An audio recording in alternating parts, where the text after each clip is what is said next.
Hey pilots, Trigger here, and today we're going to cover the overhead landing pattern for the F-16 Viper. In addition to the overhead brake landing, we will be discussing all aspects of the approach, as well as how to aerodynamic brake without damaging or tail striking the aircraft. Countless times have I been online where I've seen F-16s flip over, run off the runway, all due to uneven braking or unstable approaches. Don't worry, I've been there too. With this video, we'll try to remedy the situation and improve your landings to show off to your friends, so let's go ahead and get started.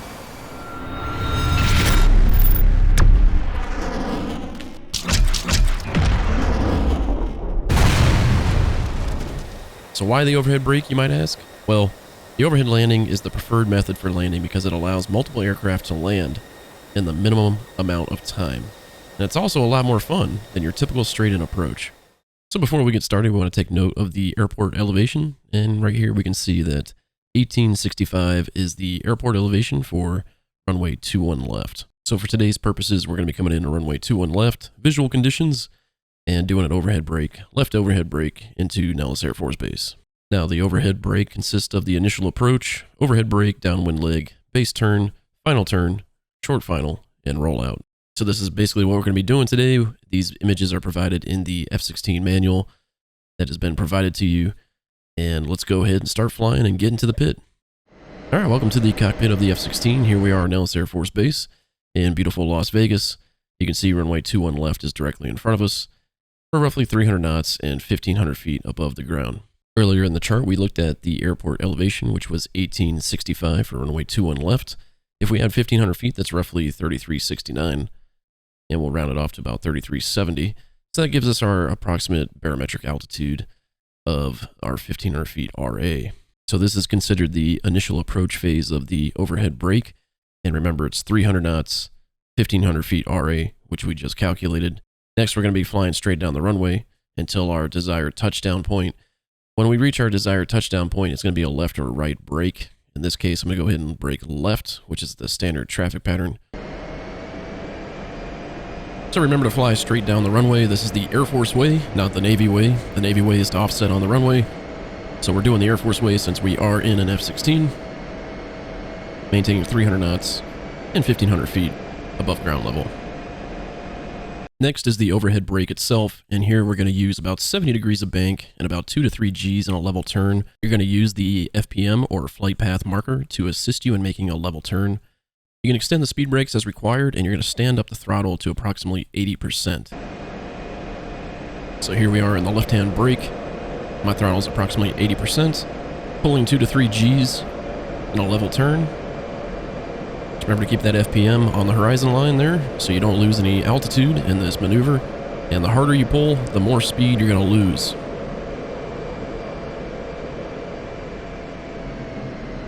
All right, so we rolled out. Now we're on the downwind leg. The idea of the downwind leg is that you're between 200 and 220 knots with the wingtip missile rail on the runway. So here we are flying along, maintain level flight, maintain your 1,500 feet above ground level. Now we take a look back to look at our touchdown zone and also to make sure that the wingtip is on the runway. When you roll out, make sure you put your gear down. You can actually hear the thump right there. That was the gear coming down. So you always want to make sure you verify the landing gear is down. So we have 3 green lights, no red light in the gear handle. Landing light is on, and speed brakes as required. So it's important to note that you do not want to use pitch trim to control the angle of attack. You want to use the throttle instead, and the fly-by-wire system will adjust the aircraft AOA by itself. So right now we're looking for 11 degrees of AOA, and we're going to use this pretty much all the way to touchdown. Touchdown's going to be made at 13 degrees AOA, but this is what 11 degrees AOA looks like, and we want to keep this sight picture all the way until almost touchdown. So now we're going to take a look back at the runway to make sure we're 45 degrees, or the wingtip is at the end of the runway, which it is. So we're going to go ahead and announce our base turn and start our base procedure. So here we are initiating the base turn. We're going to be looking for 8 to 10 degrees lower the nose. That's what the book says, but for me personally, in my opinion, I usually use 5 to 8 degrees. That's what works out best for me. Maintain that 11 degrees of AOA. That is very important. Next, we want to make sure our speed brakes are extended. It is important to have your speed brakes extended, and you're always going to land with speed brakes extended in the F-16.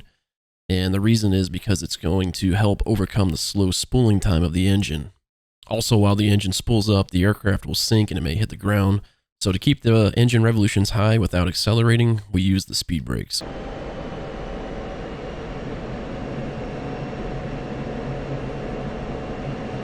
So halfway through the base turn, I always check the runway to make sure we're not coming in too steep or a dragged in final.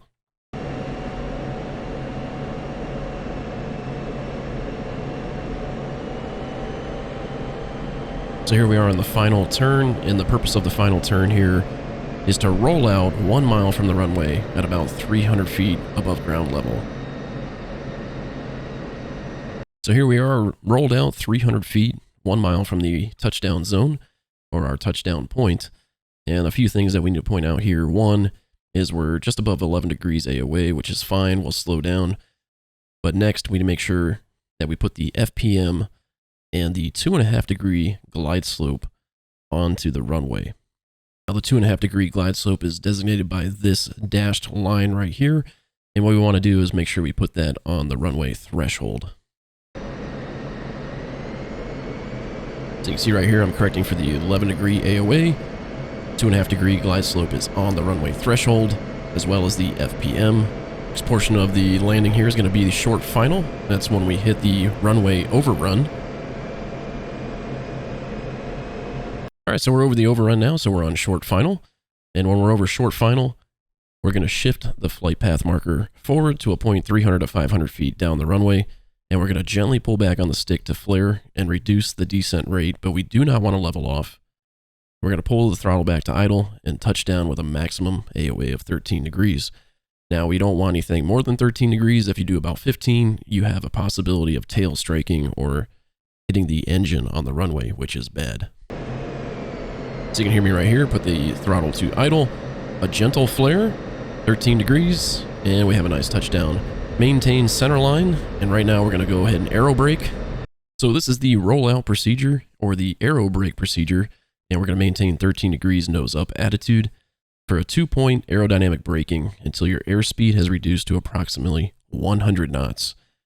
We're going to reduce the backstick pressure and lower the nose wheel to the runway, open the speed brakes fully, and maintain full aft stick for maximum braking effectiveness. Now we have to remember that the brakes on the F16 are not that good, so aero braking is key in order to slow down and maintain a stable rollout. Usually when people put the nose gear down right away and start slamming on the brakes, this is usually what leads to the F16 swaying all over the runway and possibly flipping over. So using the proper AOA 13 degrees to avoid a tail strike and slowing down is key.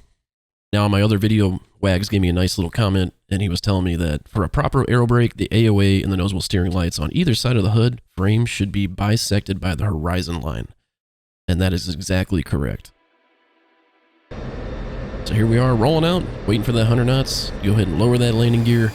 And again, I do appreciate all of your help, support. If you have any feedback, please let me know. I do appreciate all your compliments or comments. If you found this video useful, please share it with your friends. Give me a like, subscribe.